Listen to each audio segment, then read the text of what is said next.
fasten your seatbelts and hold on tight. We're about to take you on a heart-pumping adventure through some of the most awesome scenes ever captured on film. Where surprises lurk around every corner, and a brush with death is worth the thrill of feeling alive. These are National Geographic's most amazing moments.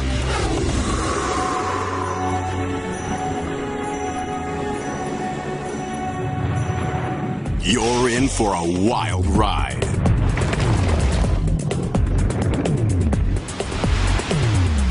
From ferocious baboons to a hurricane in the house. From a mile-high free fall to the jaws of a mighty shark. These incredible scenes will compete for the title of Most Amazing Moment. Coming at you in 5 spine-tingling categories. Unexpected killers. Deadly animal encounters. Don't let go of that head! I'm afraid of that head! Amazing discoveries. Nature's fury. And adventures in the danger zone. All I could think was, I have no business dying here. Experience for yourself our most daring and incredible journeys as we count down our top stories of heart-stopping excitement. In the natural world, predators rule. And prey run for their lives. At the top of the food chain, the big boys have some killer moves. Long-range vision.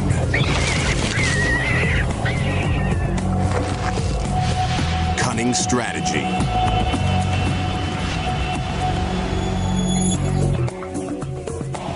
Astounding agility.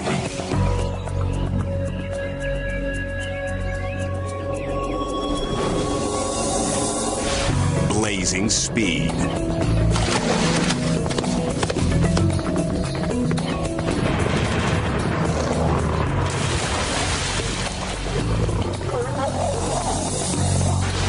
And deadly precision.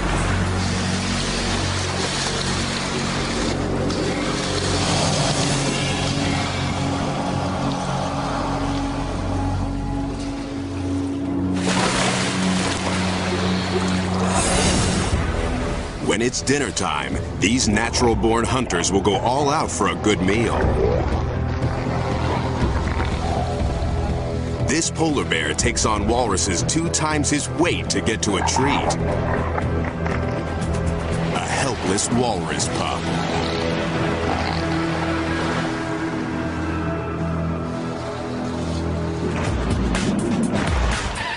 You may think you've seen it all before.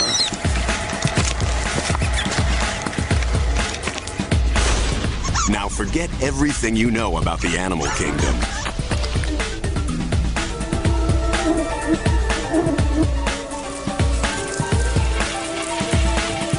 You're about to get a chilling glimpse of unexpected killers. These scenes are bizarre.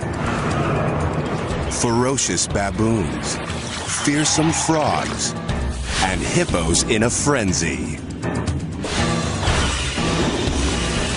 These are jaw-dropping, startling, and just plain amazing moments. This sea eagle likes an unusual takeout treat. Poisonous snake, fresh from the sea. The bird will have to hold on tight not to lose her lunch and her life. A seal's sunny day at the beach goes haywire when a killer whale springs from the sea to attack.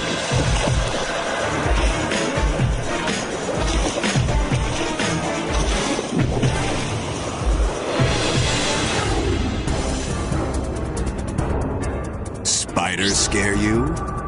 How about one that pounces like a cat?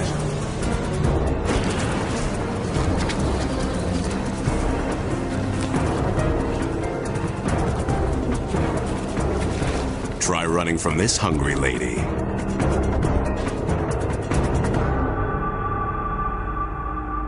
But what's next is even more incredible. In our next amazing moment, a baboon goes hunting for a surprising meal.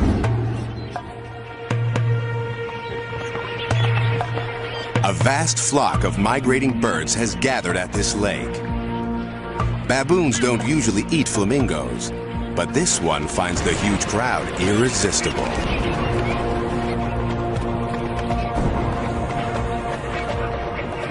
He plunges into the startled mass of birds.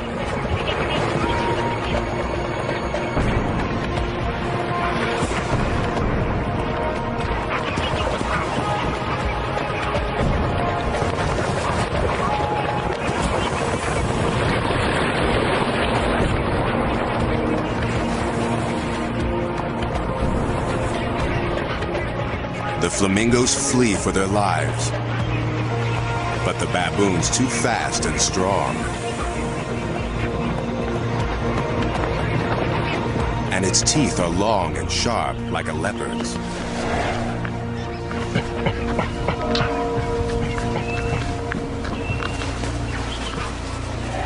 The baboon nails its prey with one bite. The peaceful lake has become a killing ground. A new food's now on the menu. You won't be skinny dipping anytime soon after you check out our next unexpected killer. In this amazing moment, witness the incredible appetite of a voracious horde.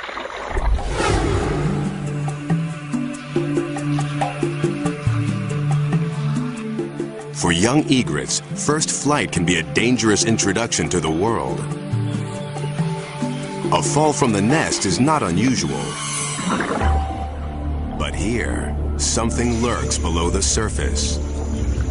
And it's pulling the bird under.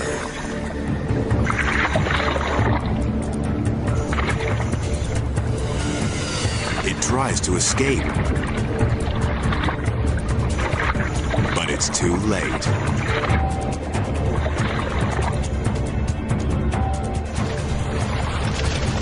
A gang of piranhas is eating the bird alive. Hundreds of razor-sharp teeth shred the thrashing bird.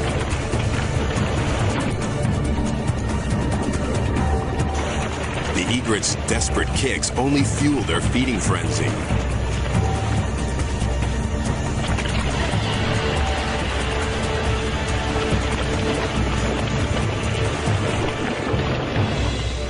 Within minutes, the feast is finished, and the piranhas go in search of their next meal.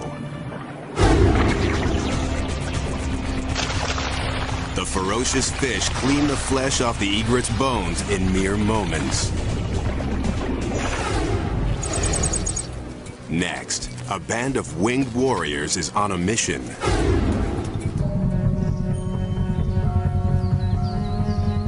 "30 hornets are converging on a hive of European honeybees, a species not native to Japan. Inside the hive is something the hornets want. Larvae, pupae, and honey so sweet it's to die for. These 2-inch-long giant hornets are perfectly designed predators. Their stingers pump out a venom so strong it can dissolve human flesh. The Japanese hornets are outnumbered 1,000 to 1. But the European bees haven't had time to evolve a defense against the hornets' shearing mandibles. The hornet vanguard chomps their way through the front line. The bees defend the hive.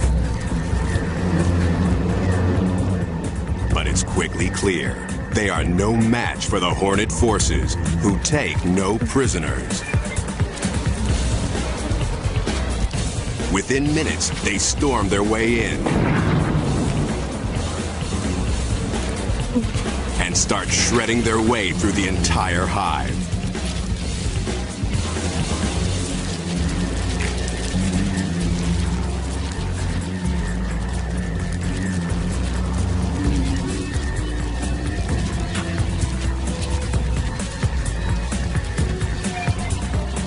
Finally, the spoils of war.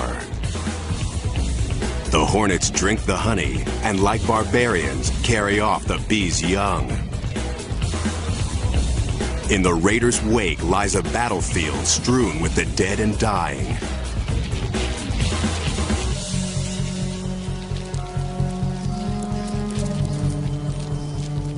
In just 3 hours, 30 hornets have massacred 30,000 bees.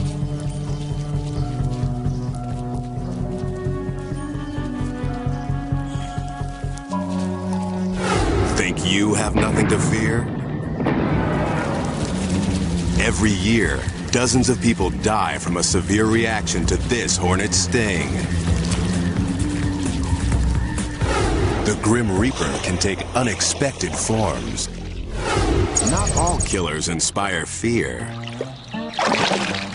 Who could be frightened by this little guy? These bullfrogs seem harmless enough, unless you're a tarantula. Or a mouse?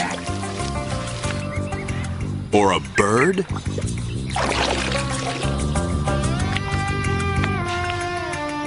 Or a scorpion?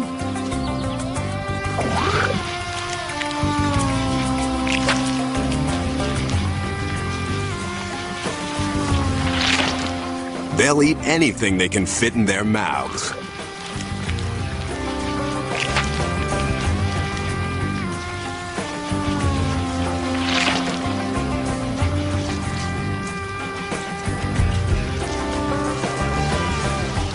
And for dessert, maybe something crunchy. How about Junior?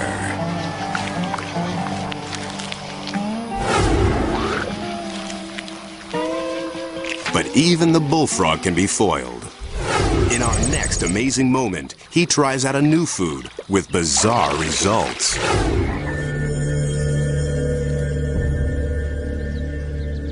This innocent-looking newt enters the frog's field of attack.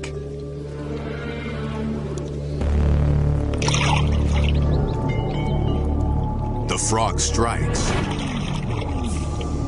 and swallows. The newt looks like a goner, but the battle's not over. The newt's skin contains a deadly poison. Within minutes, the frog is dead.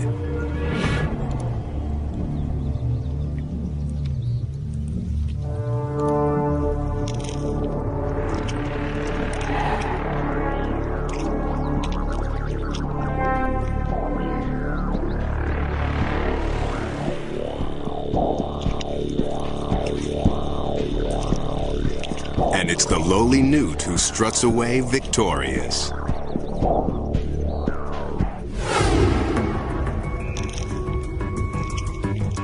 Facing death, the newt secretes bacteria-laden poison to paralyze and kill his would-be predator.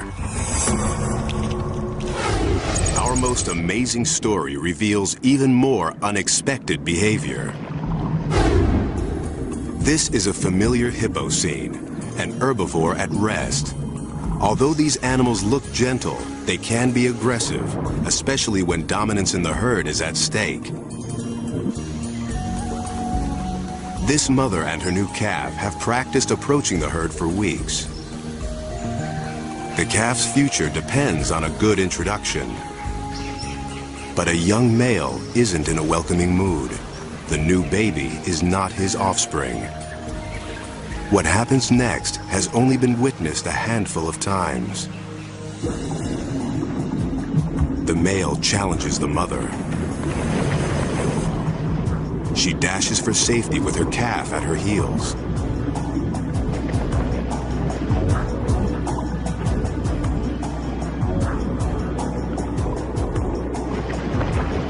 But the water gets muddy.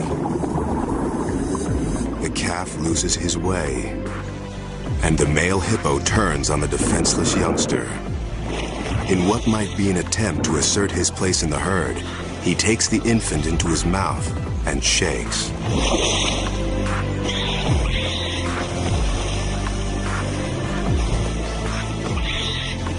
The baby struggles. He doesn't stand a chance.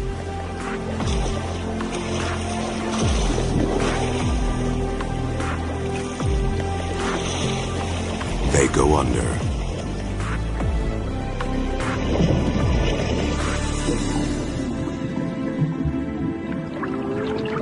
The mother tries to revive him, but he's gone.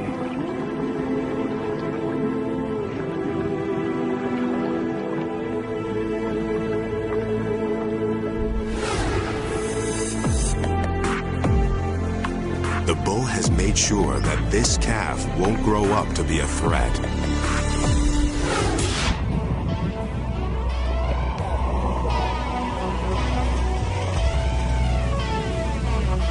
Mother Nature has nasty mood swings.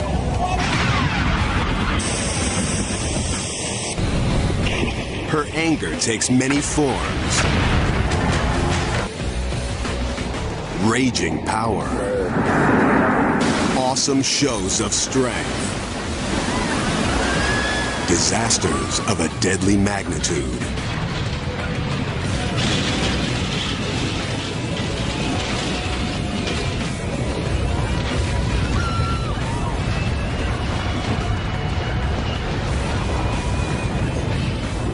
We're no match for Mother Nature. So when we face off, the drama is intense. You'll want to run for cover when you see what's coming up next.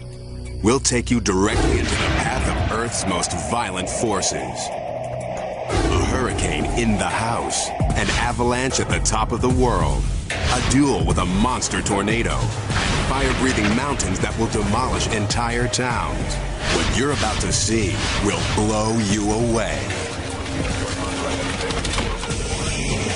Hurricanes pack a deadly punch with violent winds, torrential rains, and devastating floods. In our first story, a Florida family fights for their lives in the eye of the storm. August 22nd, 1992. A hurricane named Andrew is picking up steam in the Atlantic. But meteorologist Stan Goldenberg has other things on his mind. On the 23rd, his wife Barbara is in labor. Early stages of labor. As they await the birth of their fourth child, Andrew hurtles towards their home. But outside, Stan sees no sign yet of its fury. Waiting for the hurricane. Beautiful skies. Calm. You never know what was going to happen here in the next 12 to 14 hours or so. By early evening, daughter Pearl is born. Makes you feel like a daddy, right? There you go. But the celebration is short-lived. Barbara and Pearl will stay in the hospital while Stan races home to ride out the storm with the rest of his family.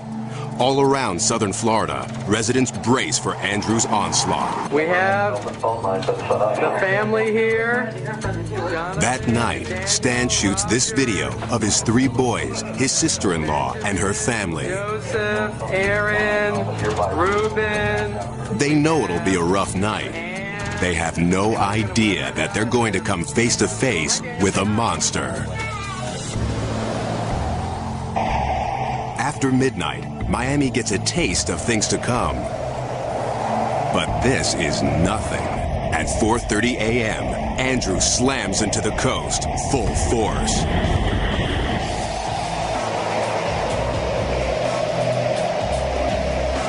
Winds whip at 165 miles an hour.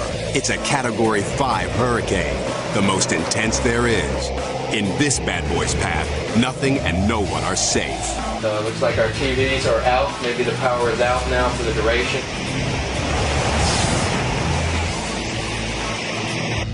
Barbara can't reach Stan on the phone. You can hear that outside. You can start to hear the roar outside. Andrew rips the plywood from their windows and starts peeling back the roof. Determined to keep his family calm, Stan puts on a brave face. Lord, we just thank you. We ask your protection.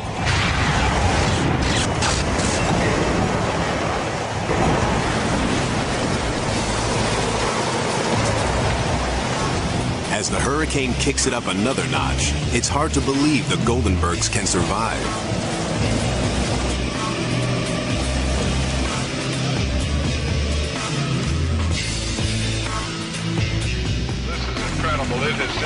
By 8:30 a.m., Andrew's blown past. But Barbara Goldenberg has no idea if her family is alive or dead. It did not look possible that anybody could be alive. And that was just a mile or two from my house.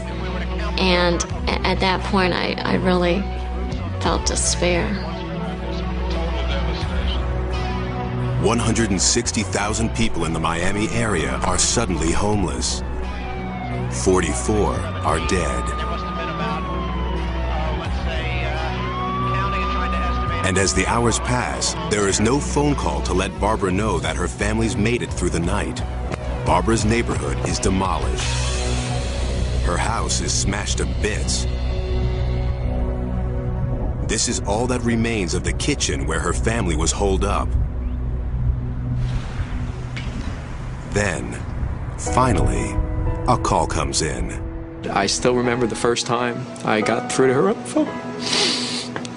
You know, I just wept. I mean, it wasn't just the excitement of getting through to her, it was me pouring out the emotions of what I had been through. I mean, we had been through an incredible experience. This wall fell on us, containing the refrigerator, the stove, cabinets, all fell on top of us in that small space you're looking at.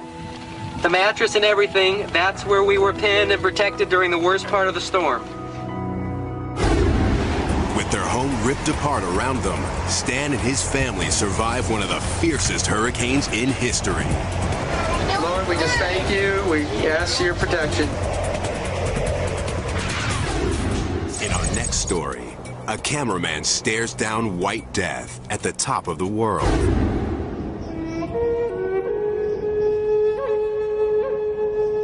Annapurna may only be the 10th highest peak on Earth, but it's 4 times deadlier than Everest.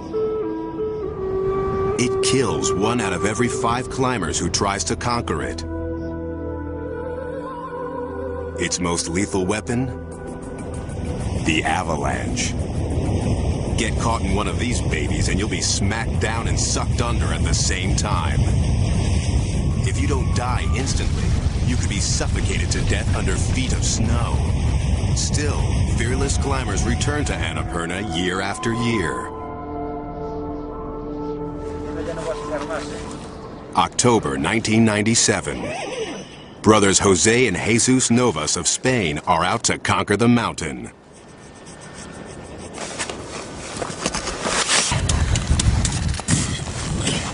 Nos vemos. Cameraman Alejandro Rocha stays behind to film their attempt. Odds are, one of the brothers may not make it home.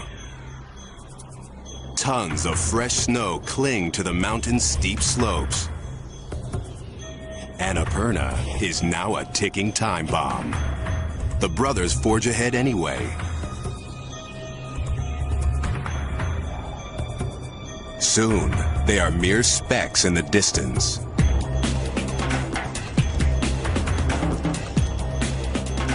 Then, as Alejandro films, his worst fears come true. A colossal torrent of snow and ice crashes over the climbers. Avalanches can reach speeds of 80 miles per hour. This one is thundering straight towards Alejandro.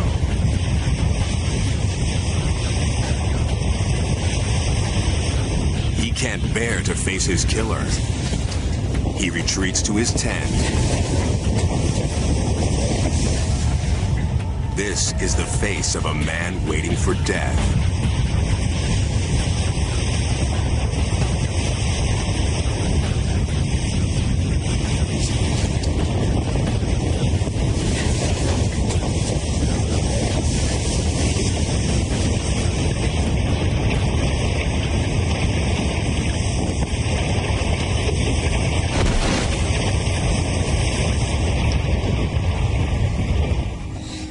Miraculously, the massive avalanche grinds to a halt just a few yards from Alejandro's tent. His life has been spared. ¿Estáis bien? But what about Jose and Jesus?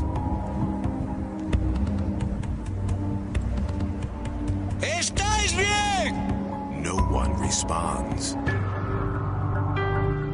They could be anywhere under the snow, crushed by the avalanche, or buried alive. Alejandro searches with his camera for any signs of life. Suddenly, he spots something on the side of the mountain. He can't believe his eyes. An overhanging ledge has protected Jose and Jesus as the avalanche steamrolled over them.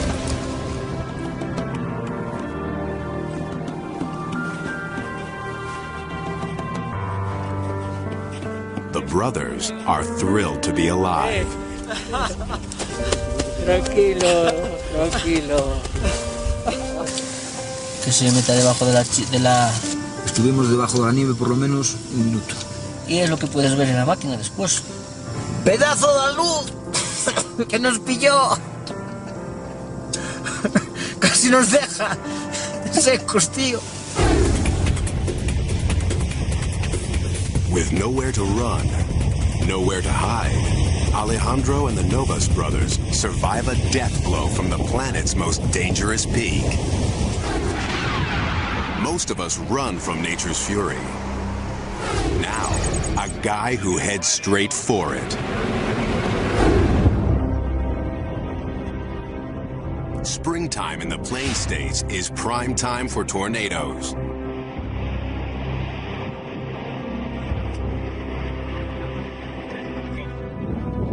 With winds raging up to 300 miles an hour, tornadoes kill more than 80 Americans a year and can flatten a town in seconds.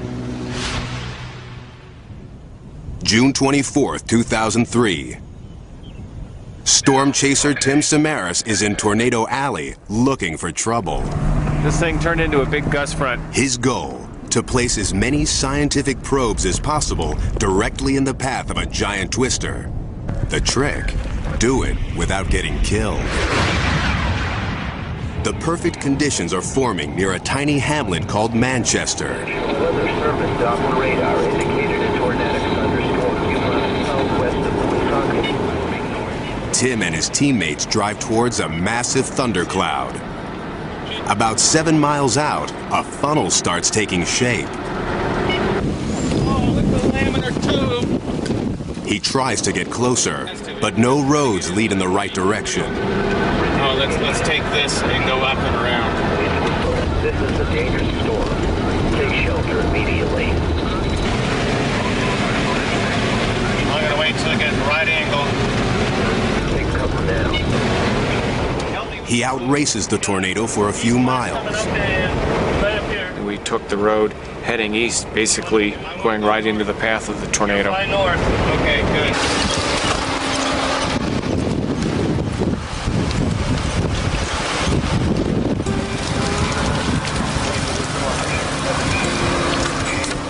One probe down, 5 to go. Oh, we're gonna get hit! The chasers estimate it's at least an F4 tornado with winds over 200 miles an hour. A twister this fierce can level a well-built house and turn a mobile home into a missile. That was good, I think. Tim's probes will record wind speed, barometric pressure, and other data. If the tornado sweeps directly overhead, the more he deploys, the better the odds.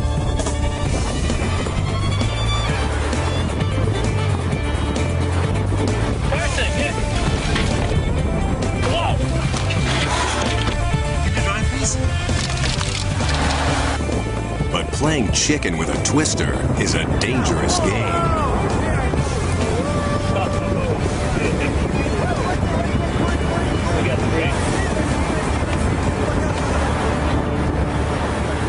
The tornado shreds a nearby farmhouse, a reminder of what 200-mile-an-hour winds can do.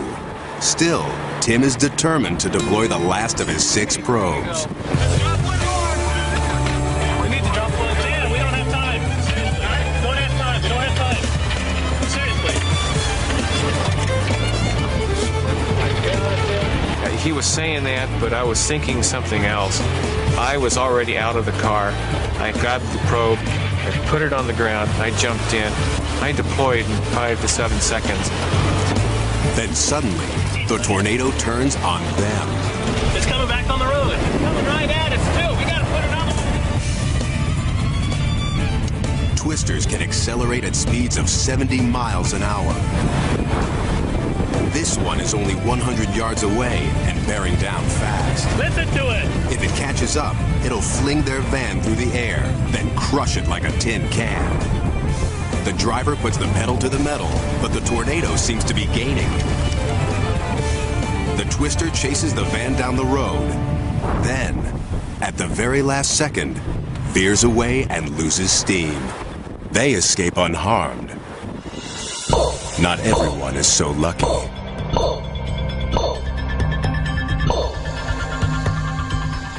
It's only after he downloads the data from his probes that Tim learns how close they came to the belly of the beast and certain death. This is the one at the corner of the house. This is absolutely amazing. From the time I turned it on to maximum pressure, 82 seconds. Oh my gosh. 82 seconds. This is all you have. That's all we have. 82 seconds from the tornado's center, but mere moments from its outer clutches. Any delay, and the tornado could have sucked the men into its deadly vortex. Tim came within yards of the most violent winds on the planet and his own mortality. It's certainly the closest I've ever been to a tornado, and I don't ever want to be that close again. But sometimes there's no escape. Wild animals fascinate and amaze us. But get too close, and you could pay with your life.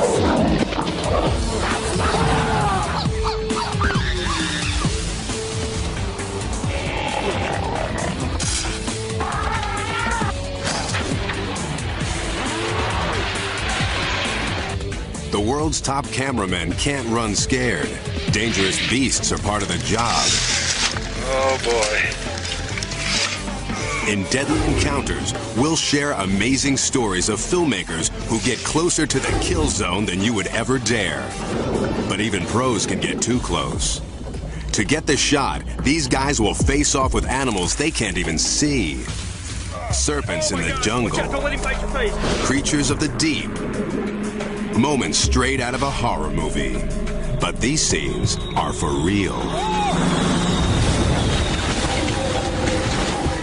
Ever wonder what it's like to look death in the face?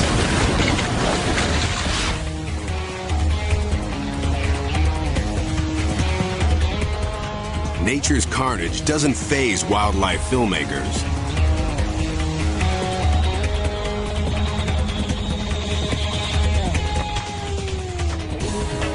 Blood and gore are part of the job.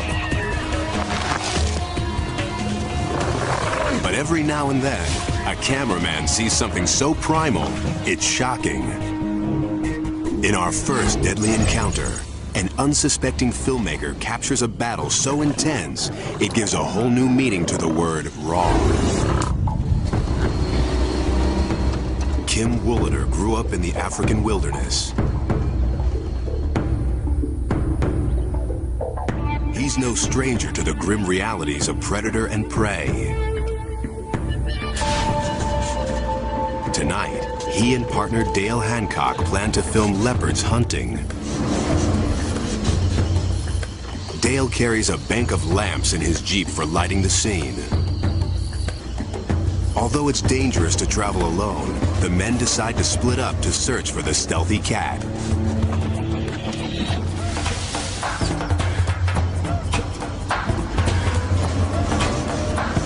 If you're not prepared to put up with what nature throws at you, you probably shouldn't be out here.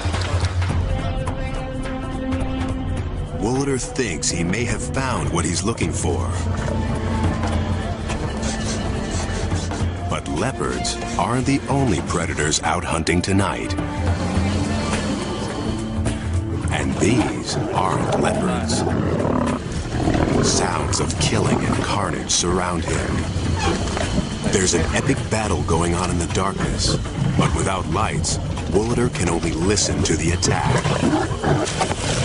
Move it up there. I need those lights in a hurry before they pull this thing down. Yeah, okay, I'm coming. Although most of us would freeze in horror, this seasoned pro is determined to capture the scene on film.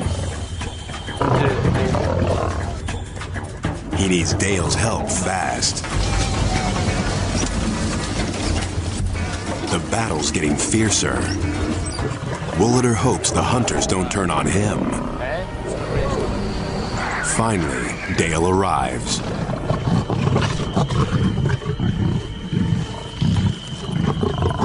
There's 8 male lions there.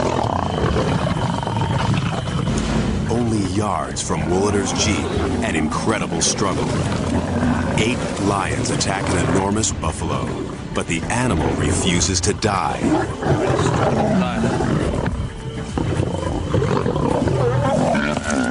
For almost an hour, the buffalo fights back as the lions begin to eat him alive. Awestruck, Woolader films while the pack eviscerates the giant beast. They go for the jugular.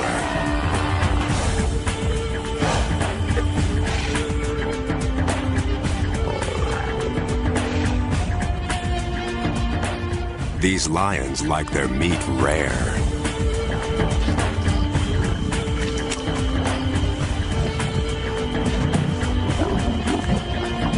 This is pure primal appetite, and Woolader's caught it all on film. This is what it's all about. Hanging in for moments like this. That's one scary looking lion.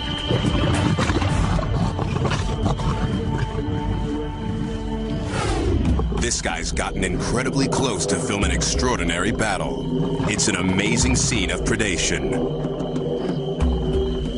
You might be willing to film the pain, but how about feeling it? Our next deadly encounter pits man against beast. Okay, I'm worried about this. Herpetologist Brady Barr is about to meet a legendary snake, a giant python that has been stalking a town in northern India. This silent hunter strikes without warning or fear, devouring animals as big as children.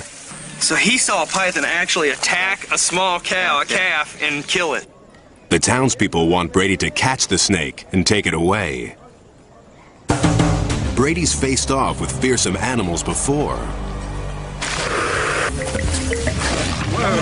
Wow! This may be the biggest one we've ever captured.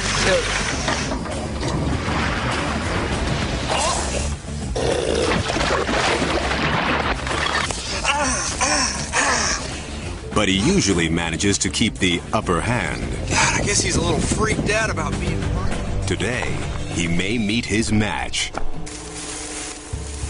If Brady can find the snake, he'll need to wrestle it into submission before it snares him with its coils. Where could the python be hiding? Being ambushed by a constrictor can be a deadly business. The snake would bite Brady with 4 rows of backward-facing fangs, while its thick, muscular body would squeeze him, stopping the blood flow to the heart in just minutes. Brady's brave, but not stupid. He brings colleague Jerry Martin with him for backup.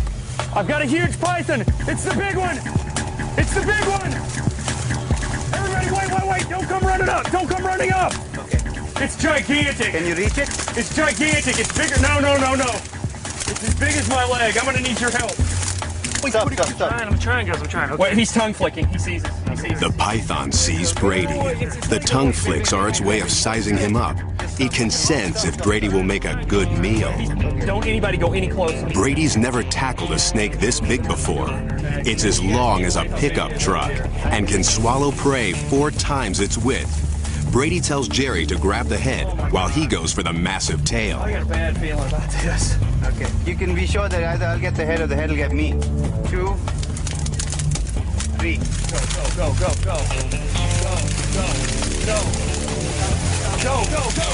I got him. I can't hardly hang on. You got him? I got the head. You sure? Yeah. Hang on to him. But this snake's got moves even the pros can't handle. Hang on to him! Hang on to him! Yeah, I got him. Ah! It goes after Jerry first. Oh my gosh! Watch out! Don't let him bite your face! Don't let him bite your face! Don't be in the fun. Then it tries for Brady. Don't let go of that head! I'm afraid of that head! Okay. All right, man, he's around my neck. The python squeezes Brady's body with a vice-like grip. You want to get that away from your neck? Yeah, I know. His lungs gasp for air. The crew's stunned. They didn't expect Brady's encounter with the snake to go like this. The python shifts its grip. In an amazing moment, Brady pushes back and regains control. Man, this is the biggest snake I have ever seen. I know. Oh, I found him, baby! You laugh now. Just a few minutes more, and Brady could have been a goner.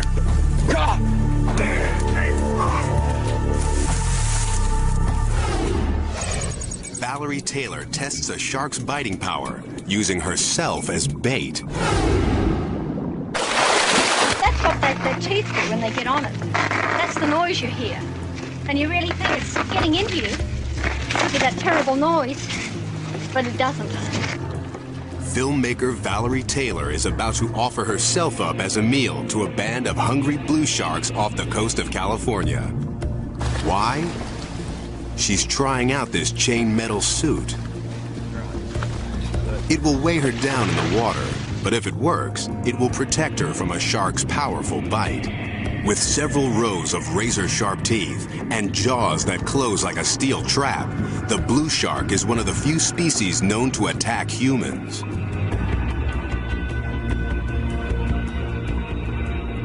If this is Valerie's idea of a game, they're more than happy to play along. Valerie lures her subject with bloody chum. A frisky blue shark lunges at the easy meal. At first, the experiment appears to work. The suit is protecting her skin. But Valerie's overlooked something. Even if this one can't chew her to death, that doesn't mean he'll stop trying.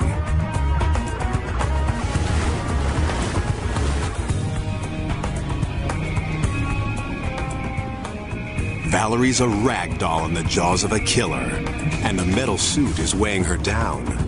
I was screaming. All I wanted was someone to punch him off, make him let go. The shark strikes and rips off her metal glove. Then he turns back for more. Valerie makes a dash for the water surface. But I can't hang on to me. I'm all right, don't help me. As she gathers her strength, the crew guards against another attack. Damage your hands already? Yeah, he damaged my hand, all right. He got the glove off, but he continued. He wouldn't let go. I don't know how bad. The thing that happened was, he got the glove off somehow. He just ripped it off, and this naked hand was in his mouth.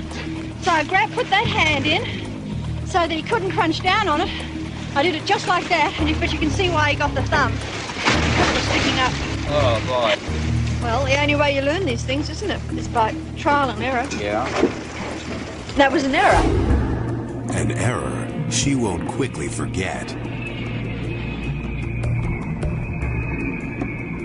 But Valerie's close call isn't as terrifying as our next deadly encounter. In our most amazing moment, an underwater cameraman fights for his life against an even more dangerous shark.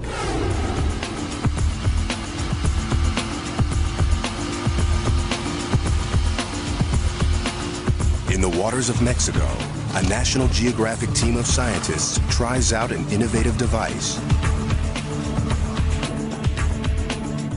To get a closer look at the lives of sharks, these scientists hope to attach a remote camera called CritterCam to the shark's body.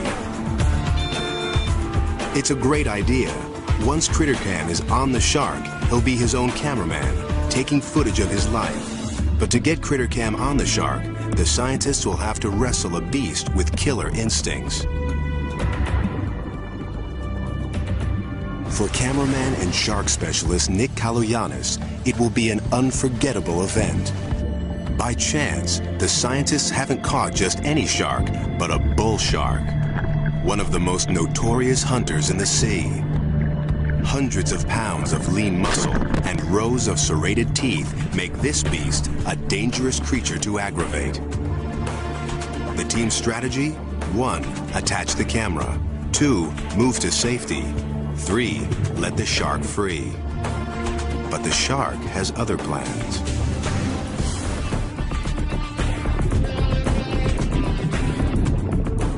As Nick films, the shark twists left, the restraining line releases, and the animal is free. As the rest of the team scatters, Nick keeps filming. He's confident the shark won't attack unless provoked. But just then, from behind his lens, Nick is surprised to see someone try to hook the animal, but jab it instead.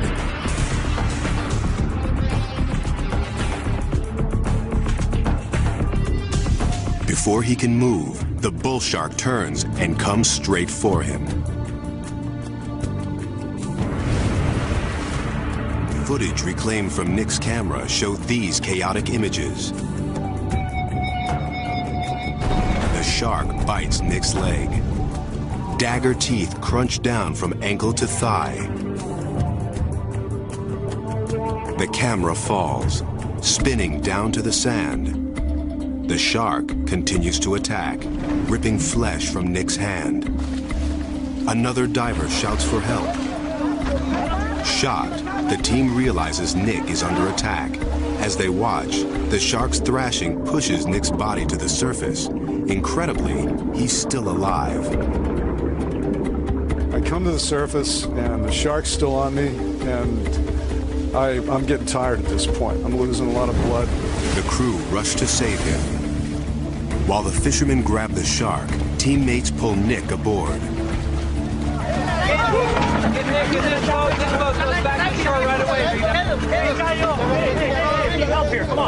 They didn't expect this. Help here, come on. We'll keep pressure on these points now. All here. Salvaged film shows them quickly improvise. They use a wood plank as a stretcher. I could see that I had some major problems, and I could see right down to the bone. In my leg, hand, everything was split open. Ligaments were torn up, and I just felt like I'm going to need some really good medical attention. Nick's rushed to a hospital. After 7 operations and months of physical therapy, he makes a full recovery. He credits his camera with saving his life. You can see when the shark got finished with the camera. I mean, this is almost bulletproof material. It's 3/8 of an inch thick, marine-grade aluminum. And these are some of the scratches that the shark made on the outside of the housing. Ever since, I have never complained about camera housings being too big. They can't be big enough sometimes. Incredibly, before the year is out, Nick is back in the water, filming sharks. He says he's more wary of human mistakes than an animal he knows and respects. I have no inordinate fears of sharks. I just have much greater caution to my fellow humans. This shark was provoked, plain and simple.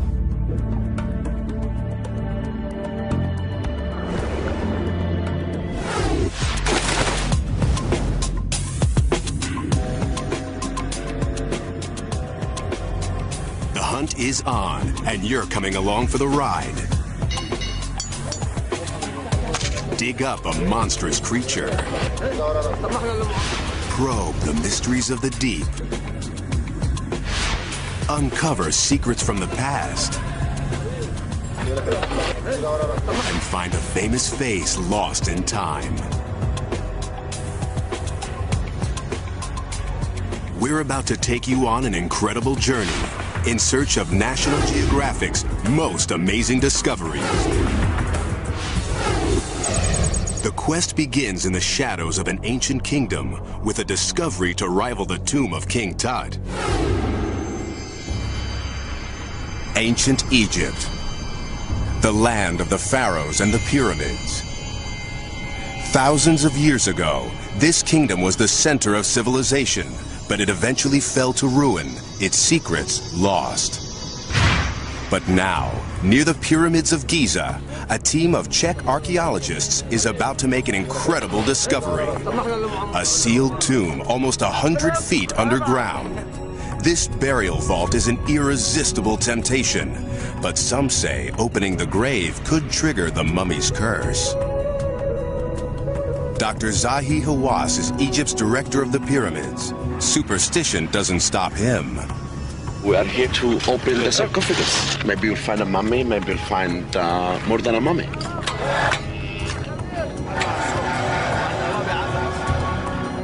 But whoever lies here doesn't want visitors. As sand is cleared from the shaft, the dry clay walls crumble. They could collapse at any moment. There's already been one cave-in. Could it be the curse is coming true? As the grave's outer cover slides back, the lights flicker ominously. Frightened, workers flee. But Zahi won't stop now. Who knows what this tomb could contain? A giant stone sarcophagus covers the body. This is unique because of one thing. This is intact. It was not opened since 2,500 years ago. It happens very rare in our history. Zahi's just dying to look inside. For the first time in 2,500 years, a mummy reappears under intricate beadwork. The burial shroud's in excellent condition, but the discovery's about to get even better. On the walls of the tomb, well-preserved hieroglyphs tell the story of the mummy's life. His name was Yufa, and he was a powerful man, a priest and palace administrator in the waning days of Egypt's glory.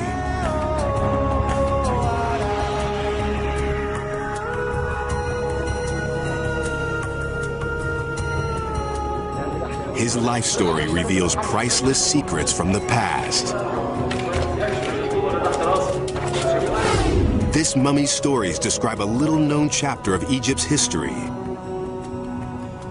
The desert sands hold many secrets. Some stretch back before the dawn of man. Up next, we're on the hunt for an ancient killer, a giant reptile that stalked the Earth 110 million years ago. Dinosaur hunting can be a dangerous business. Few know it better, or are better at it, than paleontologist Paul Sereno. Hold on to your seats. By age 43, Paul's already discovered 4 new kinds of dinosaurs. No mission is too tough for this guy. He ventures farther into the danger zone than most scientists dare to go. 3 of those months are going to be spent in 100-degree weather, in dust storms and windstorms, and digging until your nails are worn off. Paul heads straight into a dicey area of the Sahara, where bandits are a serious threat. We have items that people want, items that they have killed people for. There's a personal risk going out there. There's no question about it. The vastness of the Sahara adds to the danger. In this endless sea of burning sand, it's easy to lose your bearings and your life. About a third of the way, there really is no pathway. It's to each his own. The desert erases anybody else's tracks. Without roads, Paul uses satellite mapping and gut instinct to find promising sites. The work ahead will make the risky drive seem easy. Paul's team will work 14-hour days in scorching heat.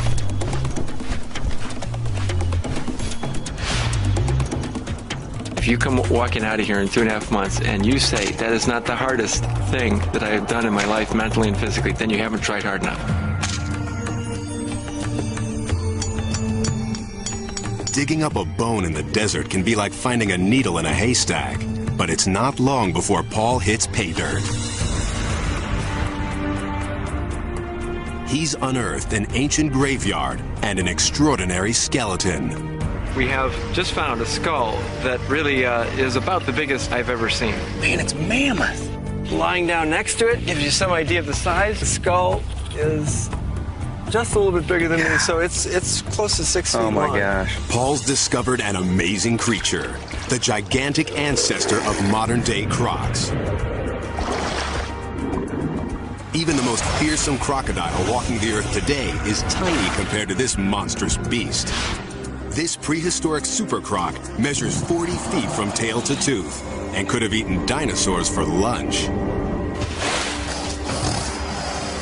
Paul's thrilled by the monster he's uncovered. Working with bone casts, a sculptor brings it back to life. Oh my gosh. Oh my gosh. You're a monster. I've been dealing with static, beautiful but fossilized bones, individual bones. To see it together is just amazing. Paul Sereno digs up Super Croc and shows us the jaws that sent dinosaurs running for their lives. In April 1912, the world's most famous ship, the Titanic, struck an iceberg and sank in the North Atlantic. More than 1,500 people died. It's hard to imagine a time when this icon was thought to be lost forever. But without coordinates to pinpoint the grave, finding the ship was long considered mission impossible. In 1985, a man named Bob Ballard is up for the challenge. He and a team of French scientists believe they can use a new sonar mapping system to finally find the lost Titanic. But the odds are against them. The search area is over 400 square miles and more than 2 miles deep. Ballard can't even be sure the sonar is working in these murky depths. After 3 stormy weeks at sea, the Titanic eludes them. With time running out, Ballard changes his tactics. He sends an unmanned video search vehicle to the bottom of the sea.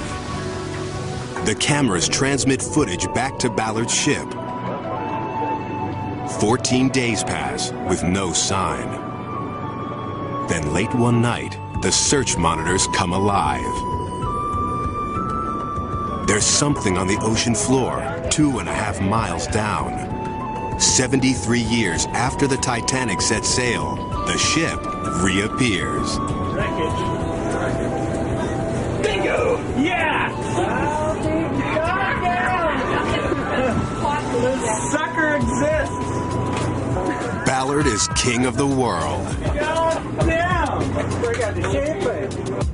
The wreckage seems frozen in time.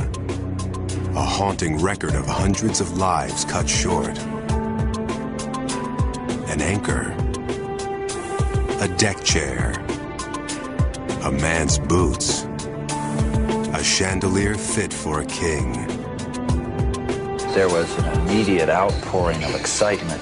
And then the whole force of actually being at the very spot where this tragedy had taken place. And seeing the ship, it was everyone just crashed. Emotionally, everyone just went down a big trough.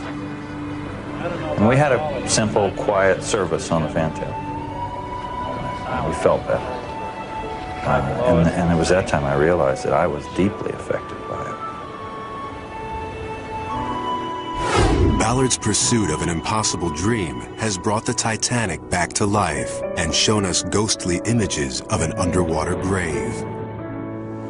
From the depths of the sea to a foreign land, our top discovery tracks a missing person through a war zone. After disappearing for almost 2 decades, how would this famous face look? Is she still alive? National Geographic photographer Steve McCurry hunts for a beautiful girl he saw 17 years ago. He snapped this famous photo of her, but didn't get her name. She was young and scared, a refugee from the war in Afghanistan. He called her the Afghan Girl. She has become really the icon of the Afghan struggle. Her plight and her situations really come to symbolize what's happened here over the last 2 decades. In 2001, the war in Afghanistan has the world's attention. McCurry returns to the refugee camps, determined to find the face from long ago. For weeks, he roams the streets, scouring shops, markets, and schools. The photograph is his only clue. Here's my wife. Yeah, you're sure? His search proves harder than he thought. In this conservative Muslim society, grown women must wear veils. If still alive, the girl would now be about 30, her stunning face hidden from view. We're going to look and see if we can find the records, see if we can find her whereabouts. Luke says for the last 3 for this girl. After weeks of looking, McCurry's run out of hope and time. We have a lot of leads still coming in, but I'm going to have to leave today. Been through the camp exhaustively, looking and talking to as many people as possible. We've given it really our best shot. But shortly after McCurry leaves, an Afghan refugee approaches the TV crew. He says he knows the girl from the photo. But the woman now lives hours away near Tora Bora, across a border that swallows lives. The man agrees to bring her to a nearby home. 3 days later, she arrives. But there's a hitch. Local custom dictates only a woman may enter inside. Do that, and then we'll eagerly await. Associate producer Carrie Regan goes forward, alone. I remember walking to this back room, and there were women sitting around the floor, and they gestured to this figure in the back corner, and she looked up, and I saw these gleaming bright eyes. And for the first time, I thought, you know, we might just have something here. We might just have the Afghan girl. There's one way to know for sure. A new technology called iris mapping. Carrie snaps a photo, which is rushed to a lab in the States. There, experts compare the eyes of the woman with those of the girl. The colored part of the eye is called the iris. The computer maps its subtle pattern. It's as distinctive as a fingerprint. And these two sets match. The Afghan girl now has a name, Sharbat Gula. For years, she's lived in poverty in Afghanistan's countryside, oblivious to her fame around the world. McCurry races back, hoping to photograph Sharbat once again. But one obstacle still remains. Sharbat's a conservative Muslim, now married with 3 children. Will she be willing to drop her veil? It's hard for Sharbat to understand that she's an icon to the outside world. McCurry talks with her and her husband, explaining that this will bring attention to the plight of the Afghan people. Reluctantly, she agrees to the request. As he sets up the shot, Sharbat drops her veil.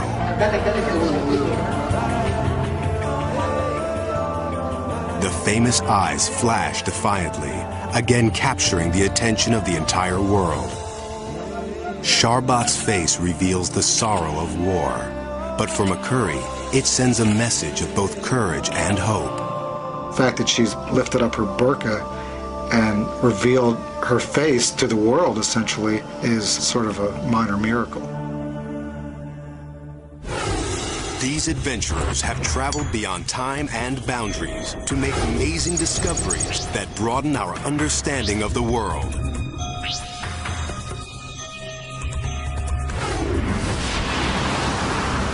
Danger comes in many forms. Daring adventure, deadly professions, heroic assignments.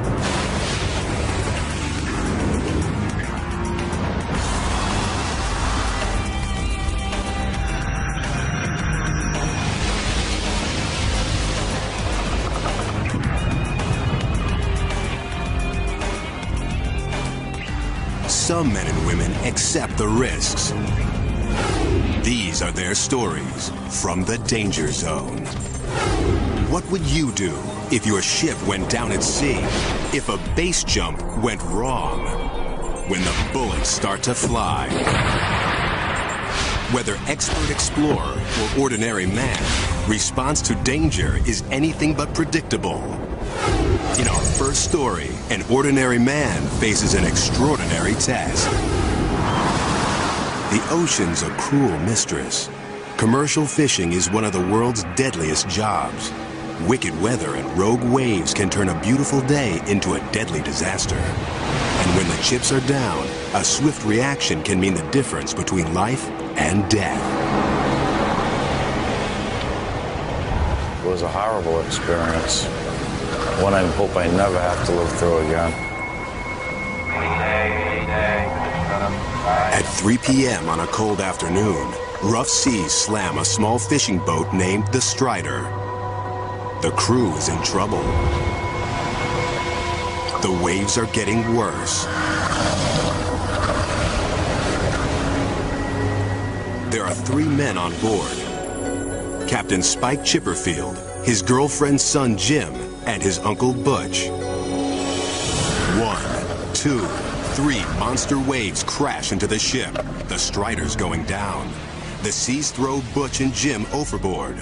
But Spike's trapped in the engine room. It was so dark I couldn't see, and I was disorientated, and I banged my head and hurt my knee and my arm. I said to myself, if I stay here, I'm going to die, or I'm going to die trying to get out of here. And I saw a little corner of light about 15 feet below me, so I dove for it. That light is the door to the outside. Spike fights his way to the surface. He and Jimmy cling to the barnacle-riddled boat, trying to open a life raft. The barnacles, they were like razors, and they were just washing us back and forth like a cheese grater. I almost lost Jimmy in the sea, and I grabbed Jimmy's hand, and then Jimmy scurried back up. The raft pops open. Spike and Jimmy get on board.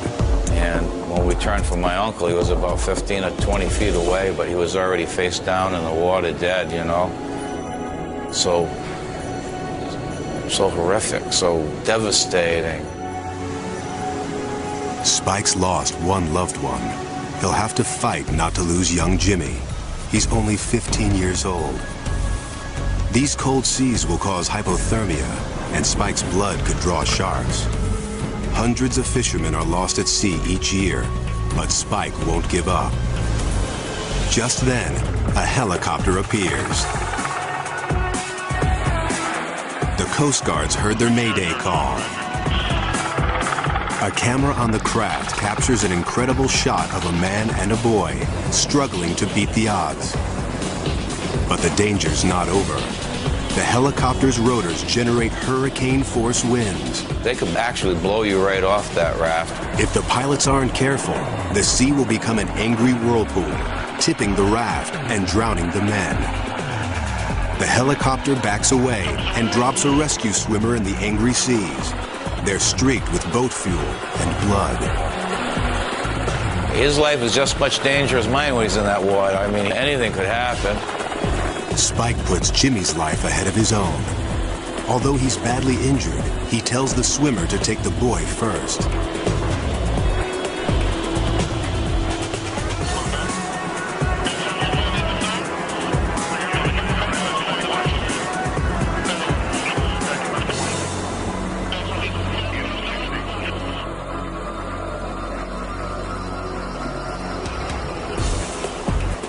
Jim's safe. At last, Spike can let the rescuers help him.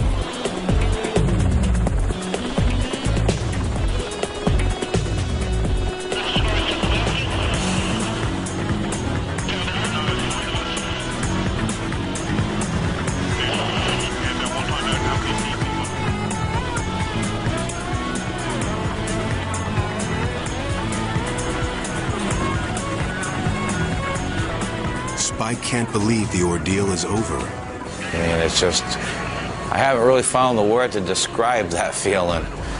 It's a gut-wrenching, heart-stopping, mind-boggling experience that it just sends you like through a spin cycle. Despite terrible trauma, Spike's managed to beat death, saving his own life and Jimmy's. I mean, know, the youngest is always the one you worry about, and I wasn't going to go home without Jimmy. And that's what family's about, and that's what it's about when you love someone. The mortal danger faced by fishermen is well known by adventurer Sebastian Junger, author of The Perfect Storm.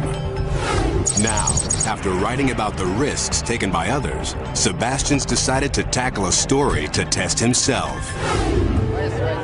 Fall 2000. A civil war rages in northern Afghanistan. Guerrilla fighters battle for freedom against the oppressive Taliban regime. No, because it'll soak up the blood. This war is fought in a remote and unforgiving land. Okay. Not even foreign reporters are safe. Right straight through, huh? Journalists willing to risk their lives must sneak onto the battlefield. To cross rebel lines undetected, Sebastian Junger flies in the dead of night. Sebastian's determined to report on the men trying to topple the Taliban, but that's only part of his mission. He's seeking out danger as a personal test. I wanted to know how I was going to do. Okay, once I come out of this, I really can call myself a journalist. To succeed, Sebastian must do more than write about the victims of a vicious war. He must go to where these men were wounded and document the horror of the front lines.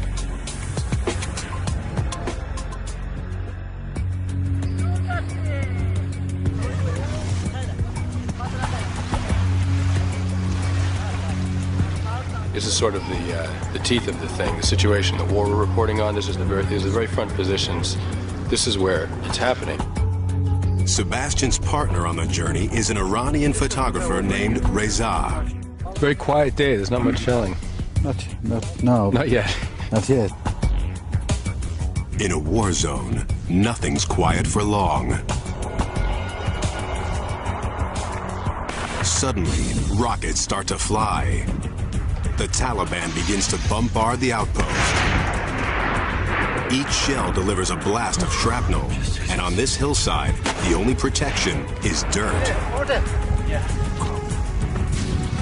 A man tells Sebastian where to run for cover. He sprints to the rebel bunkers, but the shells are zeroing in on the target. Fighters shove Sebastian into a foxhole.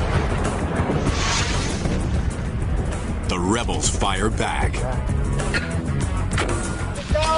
down!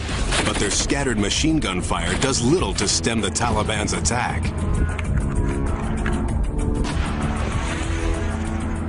The shells keep coming.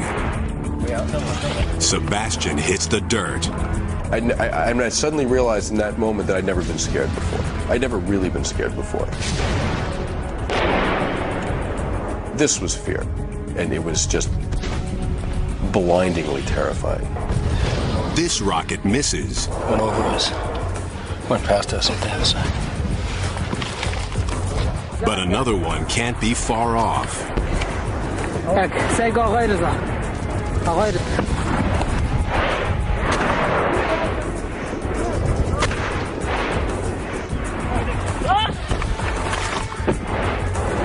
Sebastian fears someone's going to die. One more.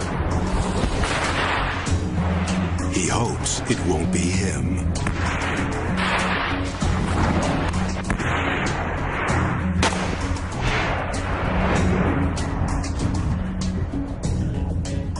I realized, sort of cowering in this trench, the idea of testing yourself is an idea that you have when you're back home.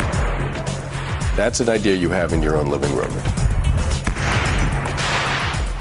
All I could think on that hilltop was, I have no business dying here.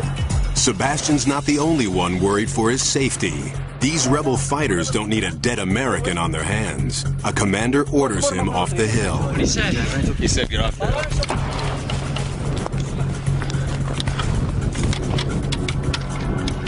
Sebastian's test is over, but the reality of war for these rebels is far from the end. We got a taste of it.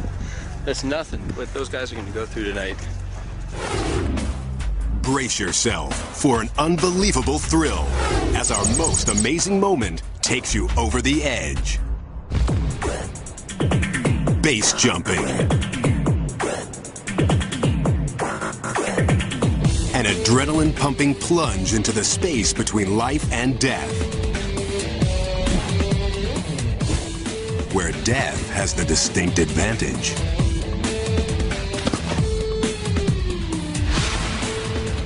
Australian Nick Federis thrives on that kind of danger.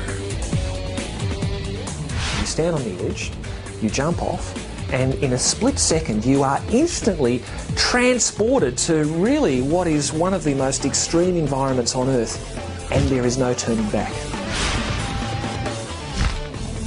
But after 10 years of high-flying thrills, he's got his eye on a new challenge: the world's highest base jump. In July 1992, he and partner Glenn Singleman are with the camera crew at the foot of the Himalayan mountains. Ahead of them, a death-defying leap off this colossal cliff called Great Trango Tower. My God, that is so big. Trango Tower looms almost 4 miles above sea level. Its sheer granite face alone is 6,000 feet, almost 5 times the height of the Empire State Building. It will take weeks to climb up, mere seconds to plummet down. Along the way, Trango tests Nick's limits as a mountain climber. After more than 20 days of climbing, they finally reach the summit. But the biggest challenge still lies ahead. They rappel down in search of a launch site. Tons of this snow and ice could break off at any minute and crush them. They know they're on borrowed time. They find a ledge and clear it of snow and rocks, making sure it's a clear shot to the glacier below. Without chutes, it's just 10 seconds to impact. Well, we can do that. I'd call that a big wall base jump. Nick and Glenn strap on their gear and come face to face with the edge of the world. Nick has 15 pounds of camera equipment built into his helmet. Cameras strapped to his chest and leg will also capture their attempt at the world's highest base jump.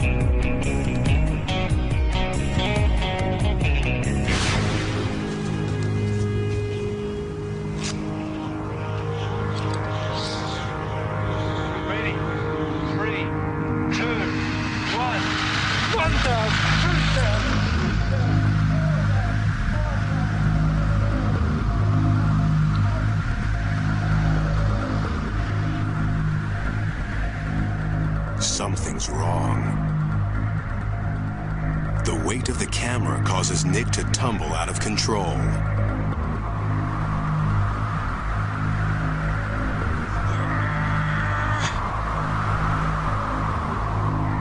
His body needs to be flat and level. Otherwise, even if he deploys his chute, it won't inflate. He is 4 seconds from impact, traveling at 180 miles an hour. It's his last chance.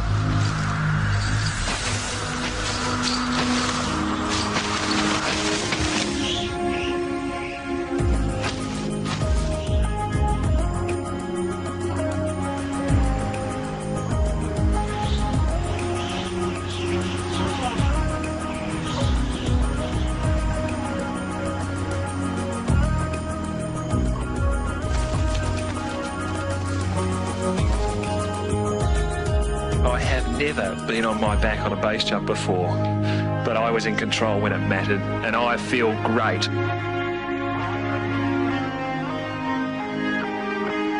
All I could think is that life is sweet, so sweet.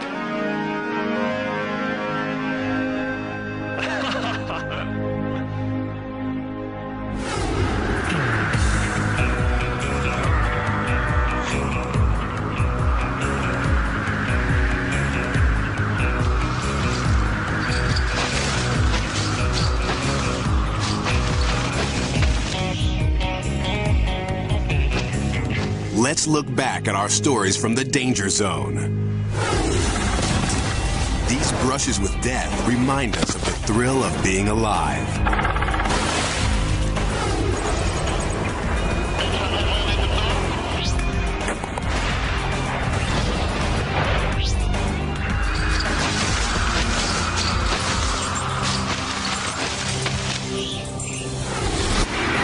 You've just lived through National Geographic's most amazing moments. Unexpected killers on the prowl.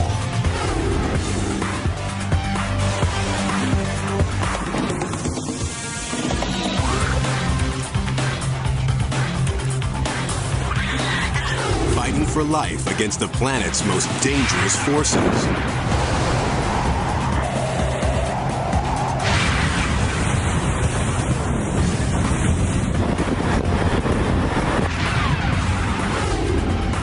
Deadly encounters with ferocious beasts.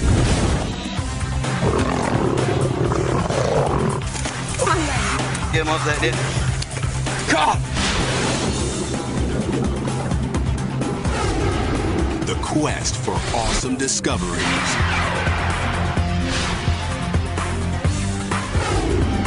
Pushing human limits in the danger zone.